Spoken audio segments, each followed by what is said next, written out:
Hello everybody, today is Wednesday, the 16th of June 2010, and I have a few random things to talk about. First, in 4 days, on June 20th, is Father's Day. If you haven't already, you should go out and get your dad something super special and awesome, because it is Father's Day, and he deserves it, most likely.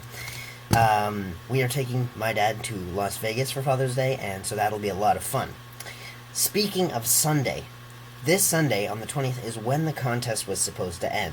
And it will end. We will stop accepting video responses on Saturday at probably 10 p.m., midnight, something like that. And so we'll stop accepting responses.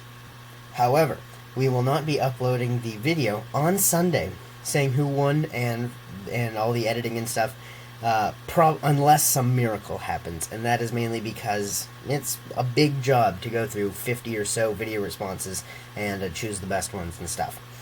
So, what I'm going to say is that we will be uploading the video saying who won, honorable mentions, and who's getting the prizes and all that sometime within the next 7 days after it ends. So, at the very latest, it'll be 1 week after this 20th. So, on the 27th is the last day that we could possibly post it, but maybe sometime during the week, one of us will give up a day to do it. Moving on is 3x3. As you might know, is I use a Haiyan memory as my speed cube.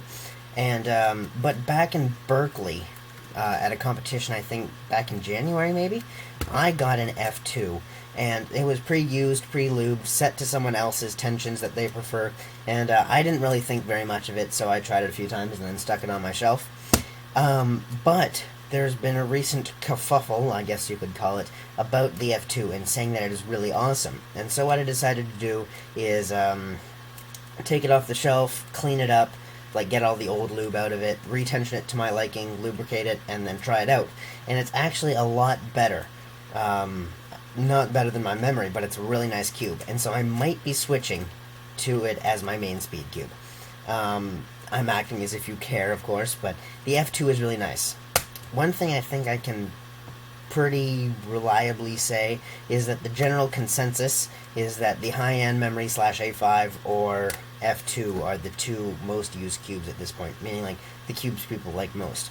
But of course I haven't done any research, I haven't asked everybody, that's just what I've been seeing all over the place, so I'm going to say that. And third and finally, but not least, last but not least, we have the awesome people at the Cube Depot, www.com/YouTube, youtube.com/thecubedepot. There's a link down there, or the Cube Depot online store. Link is also down there. They sent me 2 cubes for me to test out, and they are very awesome. The first one is the mini Maru 3x3.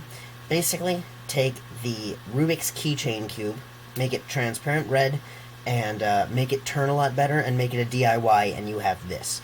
You can adjust the tensions, lube it, and aside from it not being able to cut corners very well, it's actually a very good cube. And so if you want a mini cube to just throw in your pocket or in your backpack or whatever, buy this one. It's a really nice cube, and I am using it for throwing ability at this point because this thing hurts. But it's a really nice cube, and I have been using it to practice OLLs and stuff. But more importantly than the Mini Maru is the Maru 4x4. I was originally planning to wait until Nationals to get one because I pre-ordered one, but when they sent me one, I was really glad they did, because this is an awesome 4x4. Before I go into my little mini review, I suck at 4x4.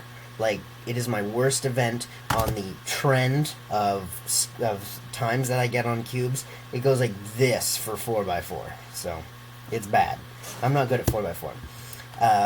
But if you are used to a Lamlan, QJ, Mefferts, Mini QJ, something like that, you will love this cube.